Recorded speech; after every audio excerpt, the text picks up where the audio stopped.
Welcome back, everyone, to GGBL Opening Day, part number 3. 4 games on tap here tonight. We've got the Houston Copperheads and the St. Louis Maroons. Next game will be New Orleans taking on the Kansas City Monarchs. So we got 2 NL Central battles happening here in the first 2 games of Opening Day.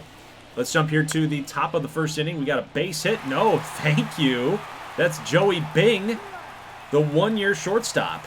He's a rookie last season, was in the running for the NL Rookie of the Year. And man, he did it with his bat, but his glove is fire. Nice play by Joey Bing. Still top of the first inning. We've got a deep drive by Paxton Dallas, and that'll be caught out there in right field. Fukumori gets out of the first inning unscathed. Let's go here to the bottom of the first. We've got Cody Finney, 17-game winner, 3.71 ERA. Had 1 inning short of 200, had 199 innings, and as a veteran guy, maybe that took a toll on him. First batter faced, Kai Rico, leadoff home run. Houston up early, 1-0. Let's see if Finney can get out of this thing. He does. Top of the second, man on base, in scoring position. Tyson Cobb goes deep off of Fukumori. That's a 2-run home run. Again, the home run distance, 366, so the fields in the GGBL, the stadiums, the dimensions, it plays small. It plays small. A lot of these hitters are going to hit a ton of home runs this season. I can just feel it. As the teams get a lot better, as the players get a lot better, I feel like a lot of home runs are coming. Just like that one. Steve Nunez, 354. Again, short porch. 103 on the exit velo. It was smacked. Fukumori now giving up 3 runs. He's down 3-1. Bottom of the 4th inning, Jay Kinney is going to go into the right center field gap. He has got a leadoff double at least. Is he going to go for 3? He thought about it. Very aggressive runner is Jay Kinney. So 1-0 count with 1 down here, and Boyd Franks. That is going to drop. That's a base hit here. Comes the throw from left field. Is Kinney going to try it? Again, very aggressive, hard turn around third base, but he doesn't go. Base hit out here by Fortenberry to the right fielder, Xavier Jowers. Nice throw into third base to cut off the runner from second heading to third. But another run's going to score there for Houston. They've got another batter up here, Bobby Gardner. Deep drive out to right. And look at Jowers again. Great play. Good tracking ability in right. Again, no runners advance. And now with 2 outs here in the bottom of the 4th, we've got Cosmo Mitre coming up to bat. Did not have the greatest batting average in the world last season. Runners in scoring position there. And the 2-0 pitch, he flies out. So that is the end of the 4th inning. Let's go now here at the top of the 5th. 3-1 pitch to Paxton Dallas. Little bobble there by Doby. Always make that joke about that guy. He's always a funny character to make fun of here. But he does make the play.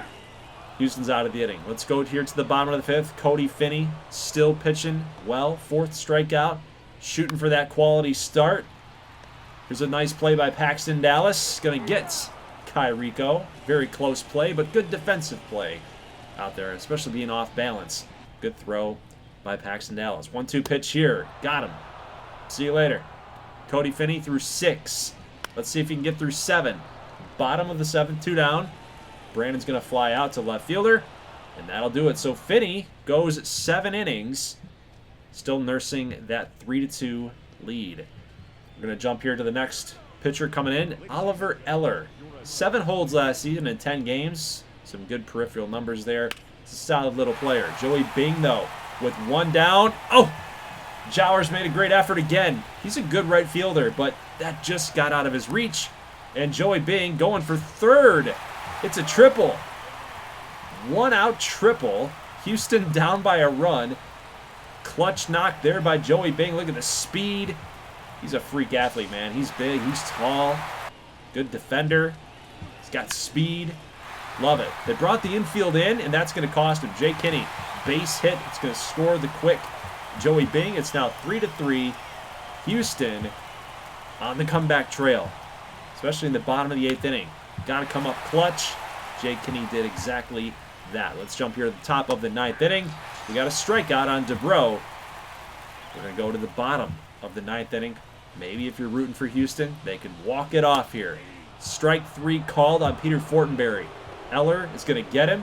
Didn't like the call. Bobby Gardner, another strikeout. Slide piece.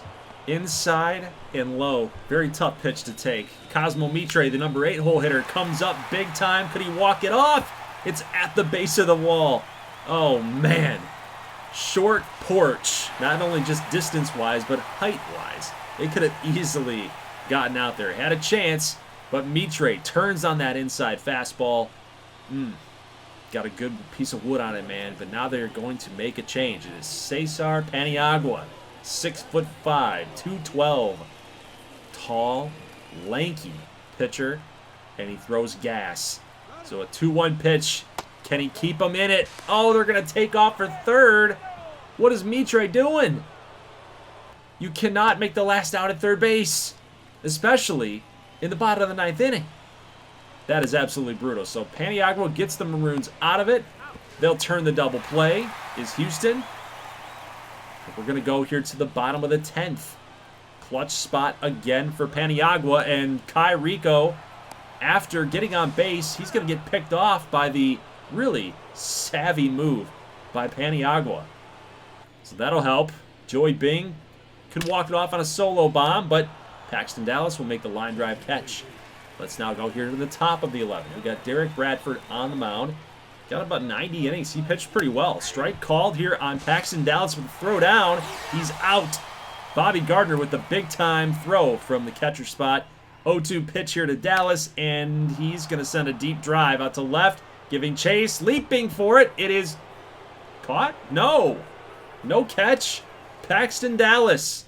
A solo shot. Man, did he turn on that. Heartbreaking home run for Houston. They played so well up until that point. Just one pitch, and it was a mistake.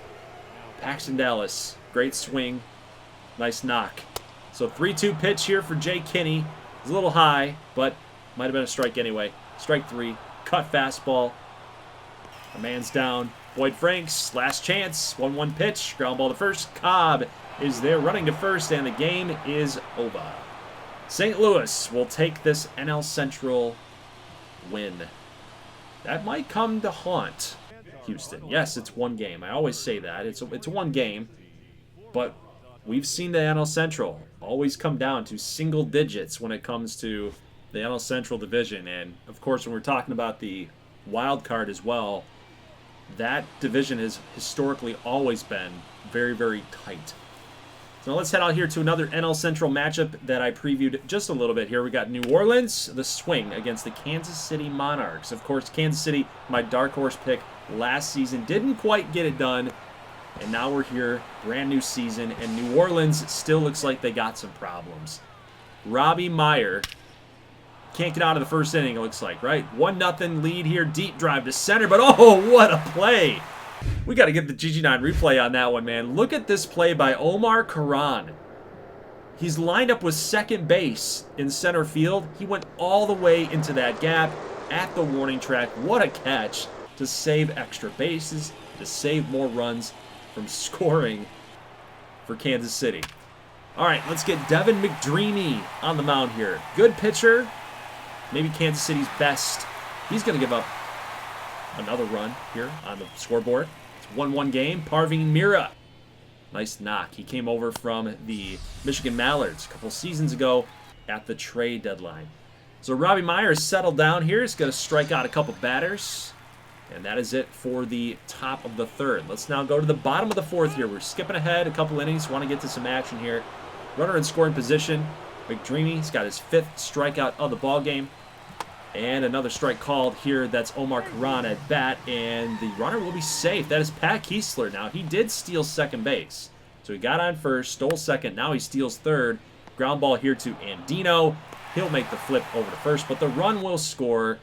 And New Orleans is on top. McDreamy, little comebacker, making the throw over to Hans Brillo at first. And that's the end of the fourth. Let's go to the top of the 5th inning here. 3-2 pitch. And that is a rookie base hit. His first of his GGBL career. That is Gavin Saples. His brother plays on this team, this Kansas City Monarch team. Connor Saples, he's a pitcher. But Gavin is a shortstop. He can play a little outfield as well. This is exactly what he's doing today. out there in left field. So a strikeout for GB Wallace. Jackie Carruth up to plate now, and hey, we've got a stolen base attempt by Saples, but he's going to be gunned out by Parveen Mira. So the rookie may be getting a little greedy here, potentially. 0-1 pitch to Javier Andino. He's batting ninth in the lineup here today. That's another rookie. So this Kansas City lineup has a lot of young talent, but it's good talent. That's why I really like this squad. We got to watch out for him here. So here's Saples throwing this thing back into second base, and not in time, as Magana is in with a double, a leadoff double here in the bottom of the fifth inning. David Valentine, first baseman, striking out from McDreamy. Number 6 for Devin. 0-0 pitch, Chester Maxwell, little looper right in front of GB Wallace. That's a base hit. Let's see if the runner goes to third. They do. So we got runners on the corners now with the second batter up. Keith Staub, number 2 hole hitter. That is going to drop in front of Lederman. Daniel Lederman tried to go for the dive, but it's going to roll all the way to the wall. That's going to score a bunch of runs. It is a 2 RBI triple. Throw comes in. Pretty close to getting that runner out, but got a ground ball here from Parveen Mira with less than 2 outs. Throw will be made over at first, but the run that does score. It is 5-1 New Orleans. So this young team, New Orleans, they got a chance here to get an opening day victory, something they haven't done in quite a while. But Mikey Porter, and of course his eccentric home run celebration, that's your word of the day, guys. Eccentric, meaning a little bit odd and a little bit different. It's out of the norm. Eccentric. Yeah, that's different. That's different. But a solo shot for Mr. Mikey Porter. And the same thing here for Hans Brolo. Maybe I spoke too soon. It is back-to-back home runs. Whew. Yikes. Yikes. New Orleans bullpen, it's always been an issue. It is 5-3. There's nobody out. Gavin Saples does draw a walk, and they're going to go back to the bullpen. So Hendricks couldn't come through. It's up to Marco Julio. Look at that whip, 1.63. Not the best. He's going to give up base runners. Just let's not do it right here, okay? Let's get you out of this inning. Let's pitch you the 7th, get you out of the 8th. Saples, stolen base attempt. He's in for his first stolen base of his GGBL career. Jackie Carruth pops up into foul ground. Nice catch in foul territory. That is 2 outs. So Marco Julio, can he get it done? Andino pops it up in the infield. Coop Waller makes the catch. Out number 3. Let's go to the bottom of the 7th here. Runner on first base, and Hans, what are we doing? Chester Maxwell almost beats the throw to first base, but look at the heads-up running. They were stealing on that play. You can see that the runner was way next to second base, but Hans Brolo, what are we doing here? You're right next to the bag. That move right there, tossing it up in the air, lollipopping it, it cost them a run.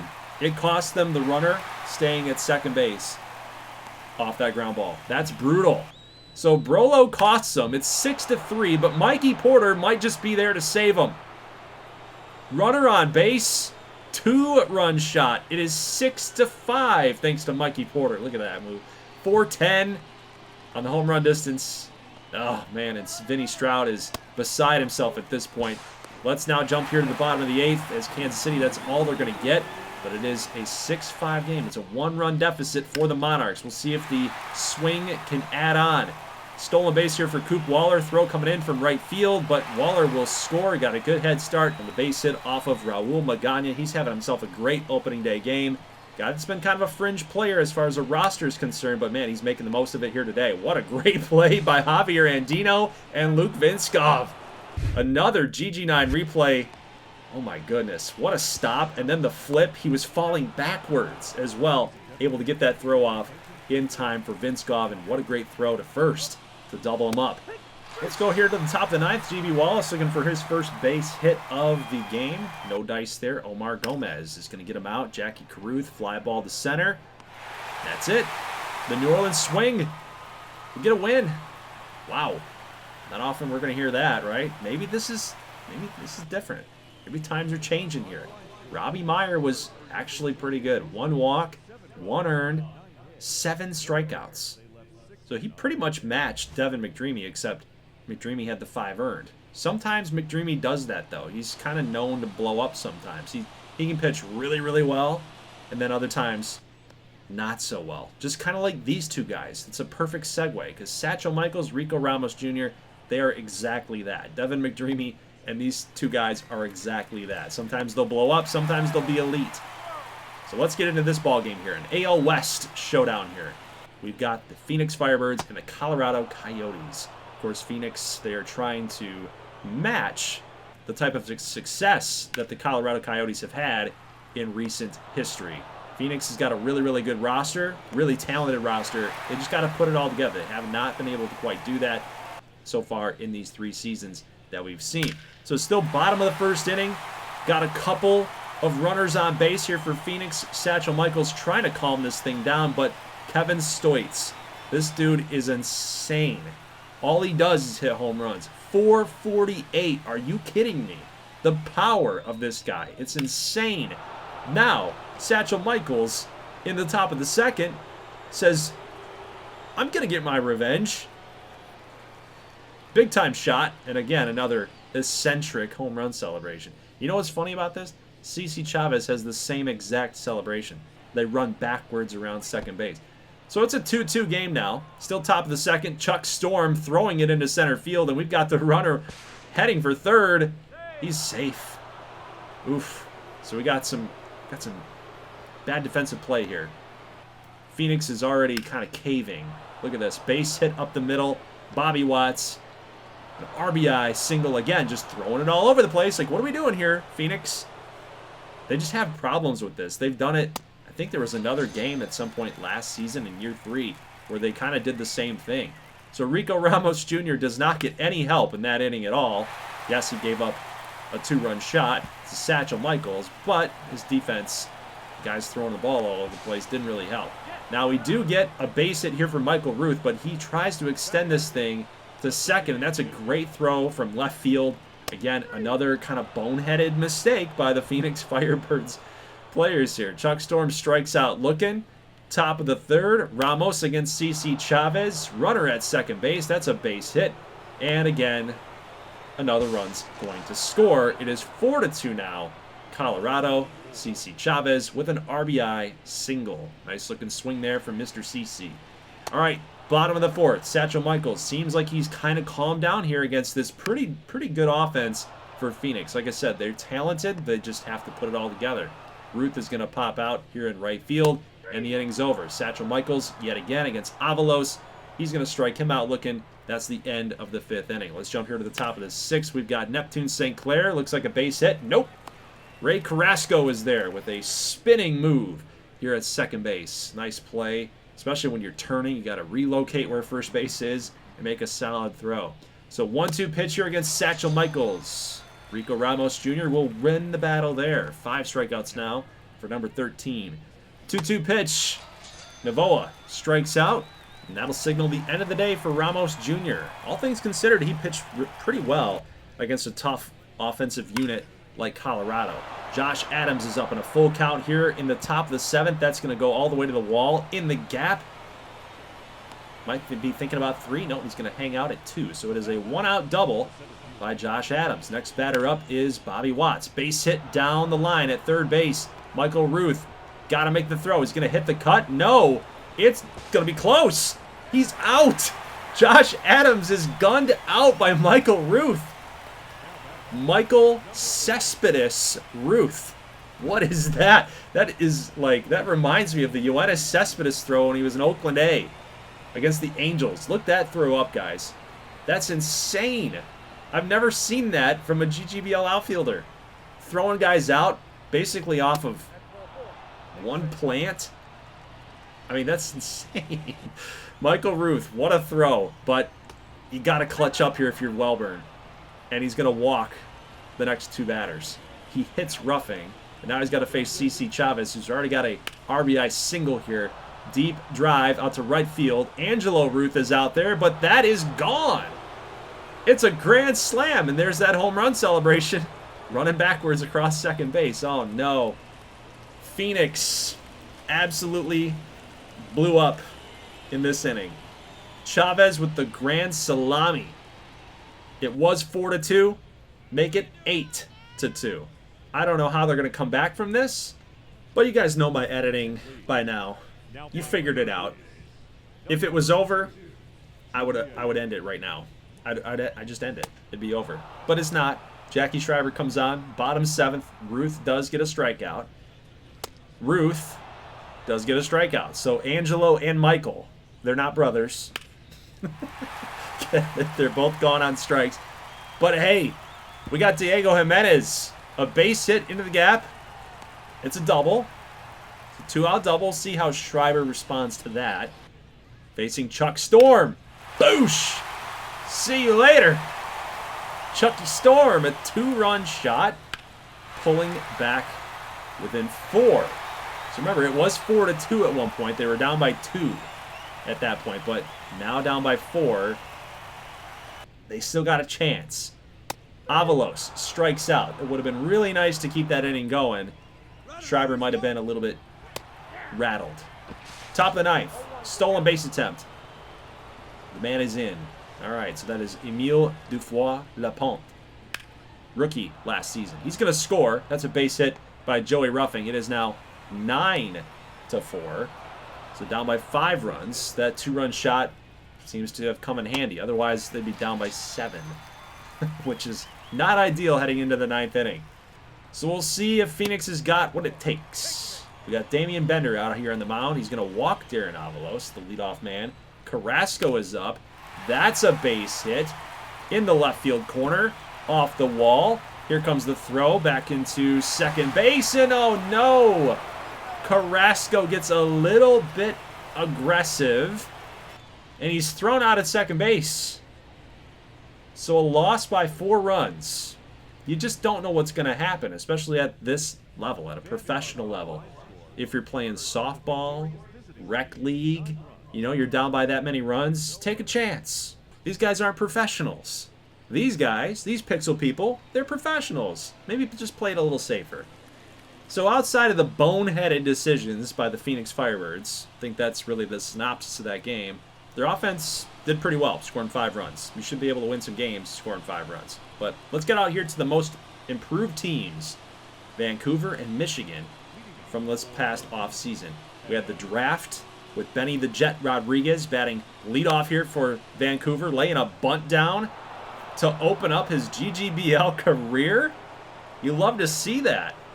No fear from Benny the Jet Rodriguez, and especially going up against big free agent acquisition, Bellamy Bloodworth, coming over from the Sun Sox and Saucers series out there in MLB The Show 23. Look at this play by Don Taylor. He knows what's up.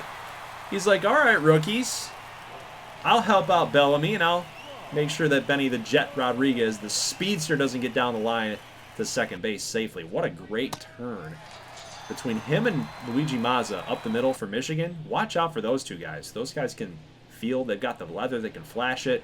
Good players defensively. All right. Speaking of good moves, great moves, pitching-wise, they got Bellamy Bloodworth here for Michigan, while Vancouver got themselves an international player, Kix Deals. He's now the ace of the Mighty Beavers staff. Gets his first GGBL strikeout, the first batter that he faces. Full count pitch here to Luigi Mazza. He did not win that battle. Looks like the veteran here, Mazza, is going to get that battle won with a base hit and a stolen base as well. Marcus Trumbull could not throw him out. So Mazza's got the power. He's got speed. He can field. He's one of the best players in the league by far. Dalton Jett will draw a walk. Runners on first and second. 1-2 pitch here to Don Taylor. He will fly out to left fielder Rob Cortez. And that is going to do it for the first inning. Let's now jump here to the top of the second. We've got another rookie here for the Mighty Beavers. That is Yoshio with a base knock. He's an international player. Again, look at Vancouver with all of the youth coming in, and of course Michigan acquiring all of their talent from international players and the draft as well. This is these are 2 up-and-coming teams, it looks like. But take a look at this play. This is awkward. It bounces off of Dalton Jett's glove. It's a hard-hit ball. Win Fortuna's safe, but Don Taylor's there. Makes the throw over to second, gets at least 1 out, and then Dalton Jett catches this one. So So we made sure that that was not going to happen again. I had to show that because that was hilarious. But kicks deals in the bottom of the third inning, gives up his first GGBL runs, his first earned runs against him. Comes off the bat of Orlando Glass, 402 with almost just shy of a 105 exit velo. It was stung. So runner on second base now. We're still in the bottom of the third inning. Mazza's going to draw a walk. Full count pitch here to Dalton Jett. And that one, an opposite field hit, will fall. That's going to score some more runs. Should score at least 2. Here comes the throw into third base. Not in time. No. Hey, look, it only scored 1. Got to get some speed for Michigan here. That definitely should have scored 2 runners for Dalton Jett. But kicks deals will take it. Strikes out the next batter he faces. And we're going to jump all the way here now to the top of the 5th inning. Win Fortuna, base knock. Bellamy Bloodworth pitching very well for his GGBL debut. Dom Taylor dives for this one. Misses it just out of the reach of the outstretched glove. Runner is going to head over to third base, and just in time is the runner at third. That's Win Fortuna. Number 9 hole hitter down 0-2. Runners on the corners. Mazza was hoping for the double play, but the run's going to score. Runners going on contact. Luckily, they do get an out thanks to Dalton Jett. But Benny Rodriguez, the generational prospect, the number 1 overall player taken in last season's draft, gets another knock, and it's a game-tying RBI single. Let's jump now to the bottom of the 5th inning, as that's all Vancouver's going to get here. Nice throw by Marcus Trumbull. You guys remember at the very beginning of the game, he had a chance to throw a runner out, missed the opportunity, but now makes up for it here. Nice throw, clearing the bases. Mazza strikes out, kicks deals, lost the battle the first time he faced him, wins this one. So top of the 6th inning, Rob Cortez delivers a ground rule double. It's a leadoff double. That's a good sign for the Mighty Beavers. We've got Cullen Ward, deep drive to right field. We've got the fielder giving chase, looking up. That's gone. 2-run homer for Cullen Ward. This guy and Buddy Kidd. Between those 2 players, these guys can mash. These guys can hit the ball, man. Cortez, Kidd, Cullen Ward, Benny Rodriguez now. This team's an offensive juggernaut, especially when Marcus Trumbull can play well, can hit well. Watch out for the Mighty Beavers. But hey, Brian Puckett comes through. Fortuna, it's going to be over his head. Here comes the throw from McLovin at second base. This is the cutoff man, but the runner will score. It is a RBI double for the Mallards. Now only down by 1 run here in the bottom of the 8th. Dobney trying to get out of this thing. Fortuna camps underneath this one. He'll make the final out of the 8th, and we will jump to the bottom of the 9th as Keith Stevens comes on. 47 opportunities, 43 saves last season. He was basically automatic. He's going to get Bates swinging through that one. A slider striking him out for out number 1. 1-2 pitch here to Galvin. He's going to go down. Fastball. He was trying to protect. Only 90 miles an hour. Not too quick. 3-2 pitch here to Mazza. Fly ball to right field. Fortuna giving chase. Got to backtrack just a little bit. And the game's over. The Mighty Beavers will get a W here on the road, thanks to the arm of Kicks Deals. So Bloodworth gets saddled with a tough luck loss. 1 opportunity, 1 save for Keith Stevens, and Kicks Deals gets the dub. But look at that offense, man. 4 runs on 11 hits for the Mighty Beavers. Yes, you want to see more runs converted when you have that many hits on the board, but beggars can't be choosers, man. You take the win if you're Vancouver. So watch out for those guys in the NL West. All right, guys, so for the last part, we got Minnesota, Washington, New York, Pittsburgh, San Diego against Seattle, and Los Angeles against San Francisco. 2 AL matchups and 2 NL matchups, and that'll be it for part 4 of our GGBL opening day extravaganza for season 4. And before you know it, we're going to be in the month of June. And then we'll find some key matchups that I like, matchups that are interesting, got good teams playing against each other, maybe some storylines at play there. That's how we'll run it. So we're going to hard sim April, we're going to hard sim May, and see where the dust settles, where teams are at, what are the standings looking like with MVP races, rookies of the year, get some storylines built in. That'll be on the Friday upload, the Friday night upload. Immediately after that upload, we're going to have a GGBL podcast that goes live here on this channel to talk about the standings, talk about statistics, and talk about all things GGBL. I will be taking your guys' calls if you want to jump into Discord and we can all talk and get on the live stream together and have some debates, have some discussions. It's going to be pretty cool to have live guests on the show, and that way we'll keep promoting the GGBL League and make sure everybody's in the know about, of course, all the league happenings. Again, standings, statistics, who is doing what. It's going to be fun. So guys, leave a like if you like this thing. I'll see you in the next one. As always, thank you so much for watching, and peace.